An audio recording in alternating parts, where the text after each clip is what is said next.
Reflection for October 9th, Monday of the 27th week in Ordinary Time. Luke chapter 10 verses 25 to 37. Gospel. Luke chapter 10 verses 25 to 37. There was a scholar of the law who stood up to test Jesus and said, "Teacher, what must I do to inherit eternal life?" Jesus said to him, "What is written in the law? How do you read it?" He said in reply, "You shall love the Lord, your God, with all your heart, with all your being, with all your strength, and with all your mind, and your neighbor as yourself." He replied to him, "You have answered correctly. Do this and you will live." But because he wished to justify himself, he said to Jesus, "And who is my neighbor?" Jesus replied, "A man fell victim to robbers as he went down from Jerusalem to Jericho. They stripped and beat him and went off, leaving him half dead.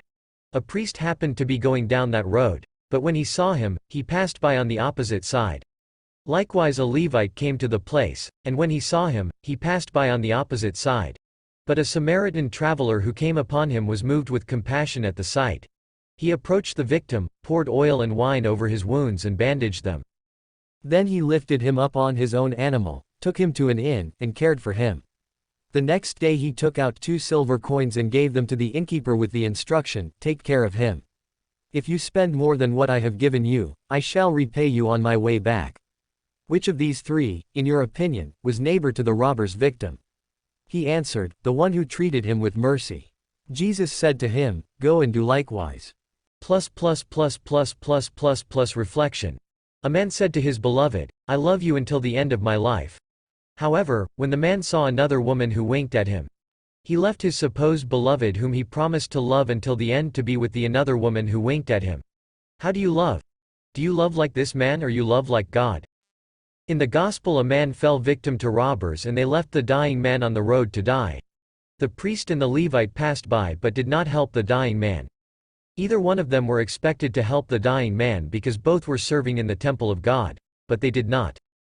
Then came the Samaritan who walked on the same road. Unlike the priest and the Levite who ignored the dying man, this Samaritan took time to help the dying man, and the Samaritan even brought the dying man to an inn so that he could be nursed. What if the Samaritan did not pass by? The victim may have died due to the indifference of the priest and Levite. Fortunately, the Samaritan, who was the exemplar of perfect love, which is the love of God, passed by, otherwise the victim might have died. Perhaps, many of us who profess to love and worship God fail to translate this love to an authentic love for our neighbor. Why? Because when the going gets tough, many of us simply ignore the neighbor in need. Thus, we become like the priest and Levite who indifferently walked away from the dying man. The Lord wants us to always be like the Samaritan who went out of his way to help the dying man. For the simple reason that the action of the Samaritan represents the love and mercy of God. Love and mercy that we must all emulate.